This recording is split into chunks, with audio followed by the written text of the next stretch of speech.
What's going on, everybody? Welcome back to the Quarantine Chronicles. Today we're going to talk about Olympic weightlifting. What we're going to cover is we're going to cover the stages of the pulls, the catches, and what the most important part about Olympic weightlifting is. First things first, let's get our vernacular correct. Olympic weightlifting is actually just known as weightlifting. So from this point forth, I'm just going to reference it as weightlifting. So let's talk about the different stages of the lifts. There's 4 separate parts that make up a clean or a snatch. There's the first pull where you're going to move the bar from the floor to the knee. After that, some people teach us, some people don't, because it's a very difficult concept within this lift, is the double knee bend. That's essentially where you're going to straighten your knees and rebend them as the bar passes your knees. The second part of the pull is called the second pull.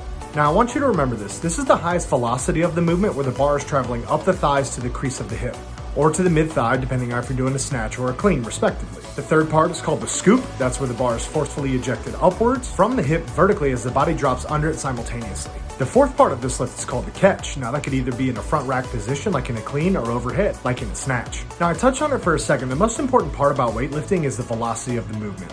True power training comes from high velocity movement, and the whole premise of weightlifting is increasing velocity, creating as much speed within the lift as possible. This means you're not going to see really huge loads of weight being moved upwards and down like you would in a squat or a deadlift or a bench, because there's the velocity component.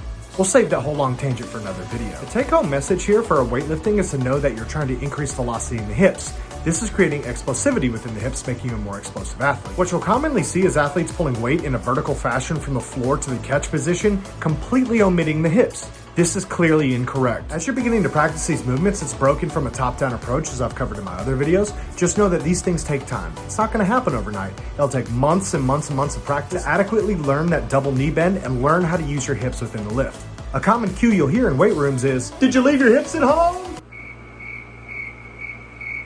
Which simply means you didn't execute the second pull correctly, increasing the velocity of the hip and using your hips to forcefully project that bar upwards. So remember, don't leave your hips at home. Utilize that second pull by increasing contact between the bar and the hips. And the main focus and objective of weightlifting is to increase velocity. Increase your speed, or bar speed is the most important thing here. If you'd like to discuss this further, you can email me, jeff@njfast.com. You can check out our website, njfast.com.